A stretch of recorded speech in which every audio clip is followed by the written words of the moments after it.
नहूम अध्याय 1। परमेश्वर का अपने शत्रुओं पर क्रोध। नीनवे के विषय में भारी वचन।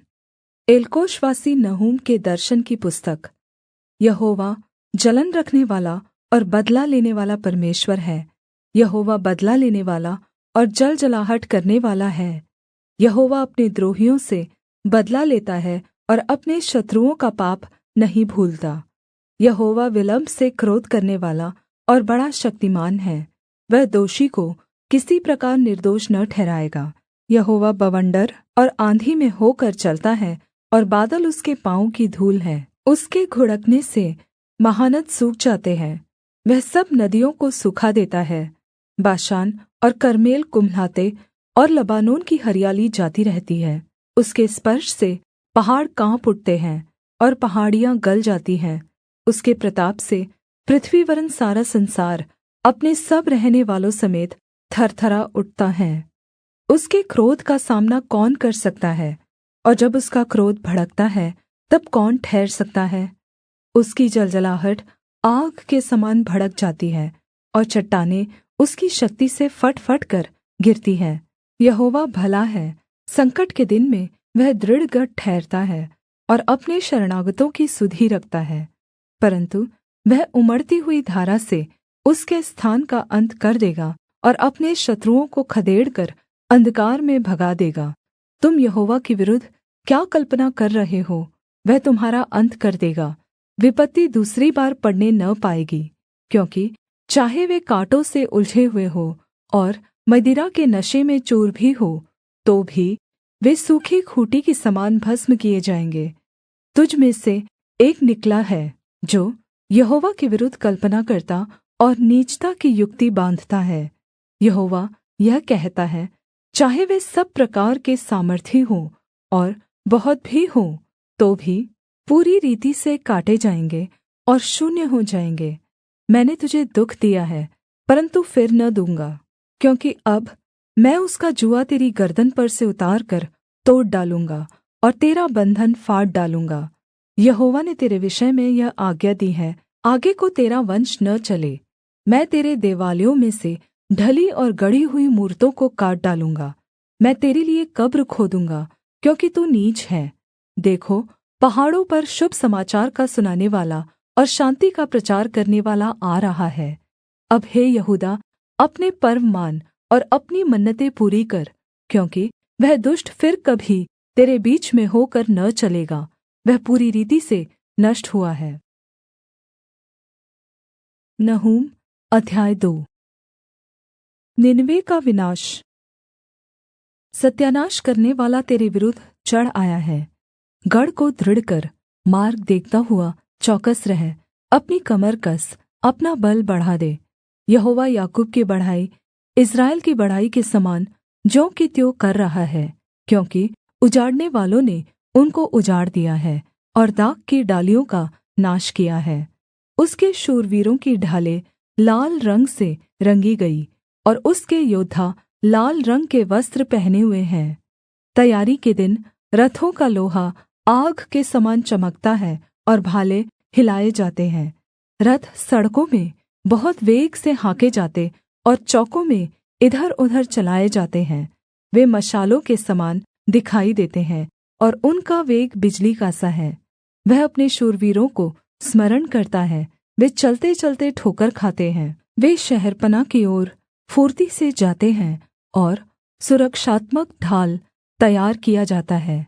नहरों के द्वार खुल जाते हैं और राजभवन गलकर बैठा जाता है। हुसेब नंगी करके बँधुआई में ले ली जाएगी और उसकी दासियाँ छाती पीटती हुई पिण्डकों के समान विलाप करेंगी। निनवे जब से बनी है तब से तालाब के समान है, तो भी वे भागे जाते हैं।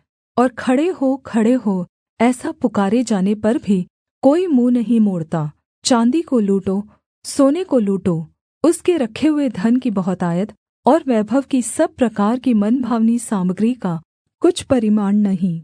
वह खाली, छूछी और सूनी हो गई है। मन कच्चा हो गया और पाँव काँपते हैं, और उन सभी की कमर में बड़ी पीड़ा उठी और सभी के मुख का रंग उड़ गया है। सिंहों की वह माँद और जवान सिंह के आखेट का वह स्थान कहाँ रहा जिसमें सिंह और सिंहनी अपने बच्चों समेत बेखटके फिरते थे? सिंह तो अपने बच्चों के लिए बहुत आहेर को फाड़ता था और अपनी सिंहनियों के लिए आहेर का गला घोट घोट कर ले जाता था और अपनी गुफाओं और माँदों को आहेर से भर लेता था। सेनाओं के यहोवा की यह वाणी है, मैं तेरे विरुद्ध हूँ और उसके रथों को भस्म करके धुएँ में उड़ा दूँगा और उसके जवान सिंह सरीखे वीर तलवार से मारे जाएँगे। मैं तेरे आहेर को पृथ्वी पर से नष्ट करूँगा और तेरे दूतों का बोल फिर सुना न जाएगा। नहूम अध्याय 3। निनवे का श्राप। हाय उस हत्यारी नगरी पर, वह तो छल और लूट के धन से भरी हुई है। लूट कम नहीं होती है, कोड़ों की फटकार और पहियों की घड़घड़ाहट हो रही है। घोड़े कूदते फांदते और रथ उछलते चलते हैं। सवार चढ़ाई करते, तलवारें और भाले बिजली के समान चमकते हैं। मारे हुओं की बहुतायत और शवों का बड़ा ढेर है। मुर्दों की कुछ गिनती नहीं, लोग मुर्दों से ठोकर खा खा कर चलते हैं। यह सब उस अति सुंदर वेश्या और निपुण टोनहीन के छिनाले की बहुतायत के कारण हुआ, जो छिनाले के द्वारा जाति जाति के लोगों को और टोने के द्वारा कुल कुल के लोगों को बेच डालती है। सेनाओं के यहोवा की यह वाणी है, देख, मैं तेरे विरुद्ध हूँ और तेरे वस्त्र को उठाकर तुझे जाति जाति के सामने नंगी और राज्य राज्य के सामने नीचा दिखाऊँगा। मैं तुझ पर घिनौनी वस्तुएँ फेंक कर तुझे तुच्छ कर दूँगा और सबसे तेरी हँसी कराऊँगा। और जितने तुझे देखेंगे सब तेरे पास से भागकर कहेंगे, निनवे नाश हो गई। कौन उसके कारण विलाप करे? हम उसके लिए शान्ति देनेवाला कहाँ से ढूँढ़ कर ले आए? क्या तू अम्मोन नगरी से बढ़कर है, जो नहरों के बीच बसी थी और उसके चारों ओर जल था और महानद उसके लिए किला और शहरपनाह का काम देता था? कूश और मिस्री उसको अनगिनत बल देते थे।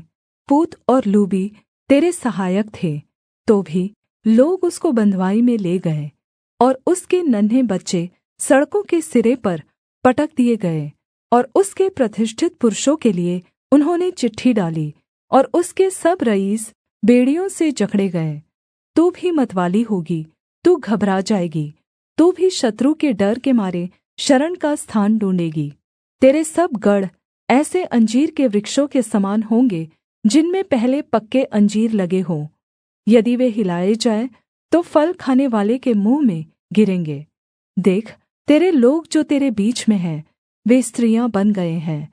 तेरे देश में प्रवेश करने के मार्ग तेरे शत्रुओं के लिए बिल्कुल खुले पड़े हैं और रुकावट की छड़ें आग का कौर हो गई हैं। घिर जाने के दिनों के लिए पानी भर ले और गढ़ों को अधिक दृढ़ कर। कीचड़ में आकर गारा लताड़ और भट्ठे को सजा। वहाँ तू आग में भस्म होगी और तलवार से तू नष्ट हो जाएगी। वह येलेक नाम टिड्डी के समान तुझे निगल जाएगी, यद्यपि तू अरबे नामक टिड्डी के समान अनगिनत भी हो जाए। तेरे व्यापारी आकाश के तारागण से भी अधिक अनगिनत हुए। टिड्डी चट करके उड़ जाती है। तेरे मुकुटधारी लोग टिड्डियों के समान और तेरे सेनापति टिड्डियों के दलों सरीखे ठहरेंगे, जो जाड़े के दिन में बाड़ों पर टिकते हैं, परन्तु जब सूर्य दिखाई देता है तब भाग जाते हैं और कोई नहीं जानता कि वे कहाँ गए। हे अश्शूर के राजा, तेरे ठहराए हुए चरवाहे ऊँघते हैं। तेरे शूरवीर भारी नींद में पड़ गए हैं। तेरी प्रजा पहाड़ों पर तितर-बितर हो गई है और कोई उनको फिर इकट्ठा नहीं करता। तेरा घाव न भर सकेगा, तेरा रोग असाध्य है। जितने तेरा समाचार सुनेंगे वे तेरे ऊपर ताली बजाएंगे, क्योंकि ऐसा कौन है जिस पर तेरी लगातार दुष्टता का प्रभाव न पड़ा हो?